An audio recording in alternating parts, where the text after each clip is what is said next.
Shalom saudara, kita berjumpa kembali dalam Renungan Harian GPKS Pangkal Pinang, edisi Senin 25 Maret 2024 bersama saya Guru Injil Filemon. Kita memasuki episode yang ke-71 dari penggalian Injil Matius. Semoga saudara tidak bosan dan tetap semangat untuk belajar dari firman Tuhan ini. Renungan hari ini kita belajar dengan judul Saat Orang-orang Dunia Menertawakan Yesus. Mari kita berdoa sebentar.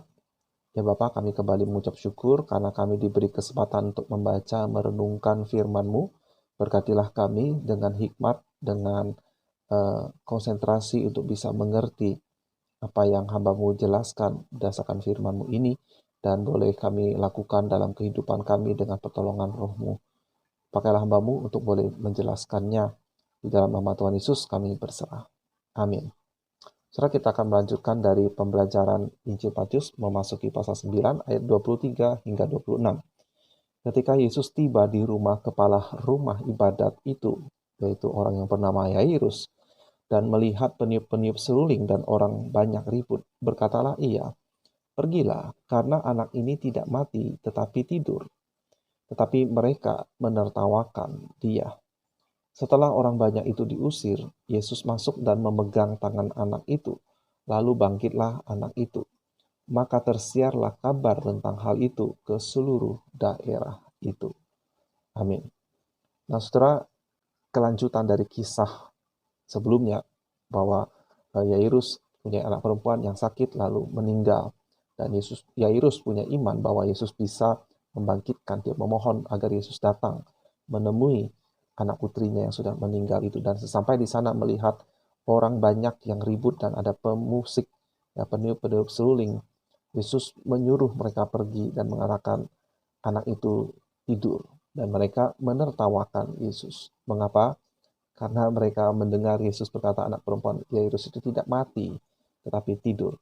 Setelah dari kacamata orang awam, kacamata umum, adalah wajar bila ada orang menertawakan orang lain, seperti Tuhan Yesus ini yang mengatakan orang yang sudah mati sebagai orang yang tidur. Tetapi, saudara, komunitas ini adalah komunitas orang Yahudi. Yairus adalah kepala rumah ibadat orang Yahudi. Orang Israel harusnya familiar bahwa dalam kitab suci mereka yang kita sebut Perjanjian Lama, Allah memakai gaya bahasa eufemisme tidur untuk menunjuk kepada orang-orang yang sudah meninggal dunia, yaitu di dalam Daniel pasal 12 ayat 2. Dan banyak dari antara orang-orang yang telah tidur di dalam debu tanah akan bangun, sebagian untuk mendapat hidup yang kekal, sebagian untuk mengalami kehinaan dan kengerian yang kekal. Jadi Allah sudah pernah memakai istilah orang-orang yang tidur tentang orang yang sudah meninggal. Bukan berarti jiwa rohnya itu tidak sadar. Karena setiap orang yang meninggal dunia itu rohnya pergi, yaitu pergi ke dunia orang mati. Tetapi tubuhnya yang tidak beraktivitas. Itulah sebabnya teks di dalam Daniel 12 ini memakai istilah orang-orang yang telah tidur di dalam debu tanah. Jadi ini yang dimaksud adalah tubuhnya yang tidur, tanda petik ya, di dalam debu tanah. Suatu hari, teks ini berbicara tentang kebangkitan tubuh untuk dihakimi oleh Tuhan Yesus. Jadi itulah mengapa dikatakan sebagian mengalami kebangkitan tubuh itu untuk mendapat hidup yang kekal, sebagian bangkit untuk mengalami kehinaan dan juga kengerian yang kekal, berbicara tentang hukuman akhir, yaitu neraka. Jadi doktrin tentang neraka kita bisa temui juga di dalam kitab Daniel. Bila dibandingkan dengan perkataan Tuhan Yesus di rumah Yairus tadi, kitab Daniel ini berbicara tentang kebangkitan tubuh yang akan terjadi kelak, ya, kelak suatu hari nanti. Apakah saya masih hidup? Apakah saudara masih hidup ketika itu terjadi? Kita tidak tahu. Mungkin juga setelah kita semua meninggal masih belum terjadi, ya. Tetapi yang pasti itu Tuhan Yesus sudah berjanji dan ini sudah dinubuatkan, berbicara tentang kebangkitan tubuh di hari penghakiman. Jadi memakan waktu yang ya kalau secara manusiawi cukup lama. Tetapi di dalam konteks anak perempuan Yairus yang meninggal, anak ini sudah meninggal tetapi belum terlalu lama. Dan pada saat itu, sebentar lagi dia akan dibangkitkan oleh Yesus. Sehingga perkataan Yesus bahwa dia hanyalah tidur memang sangat tepat. Seperti demikian. Mungkin beberapa jam Mungkin setengah hari Alkitab tidak mengatakannya. Tetapi setelah kita perhatikan bahwa bagi orang dunia, orang-orang yang tidak mengenal Tuhan, tidak mengenal Yesus, perkataan Yesus bahwa si perempuan itu sedang tidur, itu adalah sebuah kebodohan, sebuah lelucon yang tidak lucu. Padahal kehadiran mereka, para orang banyak dan peniup-peniup seruling ini, mereka ini adalah penghibur-penghibur yang sia-sia. Karena apakah mereka memainkan musik itu untuk dibayar? Mungkin saja. Tetapi apa tujuannya? Kemungkinan hanyalah sebagai distraksi untuk menghibur keluarga atau orang-orang yang datang, atau untuk sekedar mengisi waktu. Mereka memainkan lagu-lagu dengan nada-nada yang sedih, yang membuat sesuai dengan suasana sedih. Tetapi tanpa pengharapan, tanpa manfaat yang real. Nah, saudara, pada saat kita berada di acara kedukaan, kadangkala orang-orang yang paling berisik di rumah duka bisa jadi atau belum tentu orang yang paling berduka. Sebaliknya, orang yang diam, yang tidak banyak suara di rumah duka, bisa jadi justru adalah orang yang paling berduka. Nah, inilah yang terjadi pada momen itu. Orang-orang banyak dan peniup seruling ini mereka berisik. Tetapi bisa dipastikan mereka bukanlah orang yang paling berduka. Mereka tidak punya empati yang tulus kepada Yairus, tetapi mereka hanyalah kumpulan orang banyak. Saudara, orang Kristen tidak boleh berduka seperti orang-orang dunia ini, yaitu tanpa pengharapan, tanpa kepastian akan hidup yang kekal, akan kebangkitan tubuh, akan keselamatan, sehingga mereka membutuhkan banyak distraksi.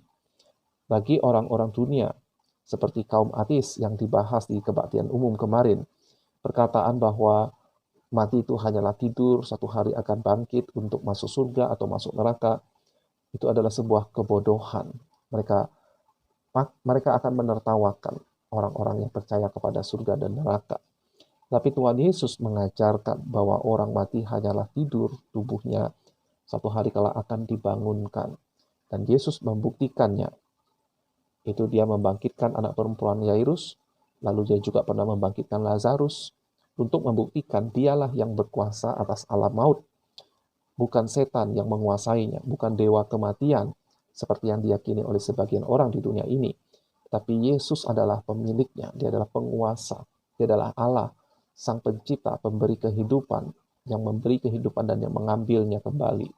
Nah, tetapi anak perempuan Yairus dan Lazarus itu dibangkitkan hanya untuk sementara, sebab mereka saat ini sudah tidur kembali, yaitu tubuhnya.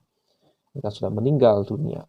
Tetapi mereka juga akan bangun di hari terakhir, di hari kiamat, hari penghakiman.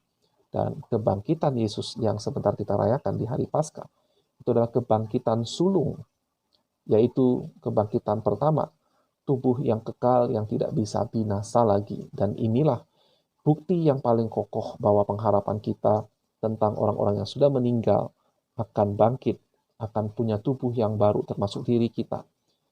Mereka hanyalah sementara meninggalkan dunia ini. Dan ini adalah bukti yang paling besar dan sekaligus pengharapan yang paling besar yang Yesus janjikan kepada orang-orang yang percaya. Sehingga di mata orang Kristen, kematian bukanlah kematian, melainkan hanyalah seperti tidur. Lalu kita bangun untuk melanjutkan kehidupan yang kekal. Dan kelak, saudara, kelak, di dalam kekekalan, kita akan memandang umur kita di dunia ini, mungkin 30, 40, 60, 80 tahun, setelah kita tidur, kita bangun untuk hidup yang kekal, maka kita melihat usia kita di dunia ini, dan juga masa penantian, berapapun lamanya, untuk menerima kebangkitan tubuh itu, hanya akan seperti mimpi saja, dibandingkan dengan kekekalan selama-lamanya. Kiranya kebenaran ini mengokohkan iman kita, sekaligus menolong kita. Barangkali di antara kita masih ada yang masih berduka karena kepergian orang-orang yang Anda kasihi. Kiranya renungan hari ini boleh menjadi penghibur dan pengharapan bagi Anda sekalian. Sampai jumpa di episode berikutnya. Tuhan Yesus memberkati.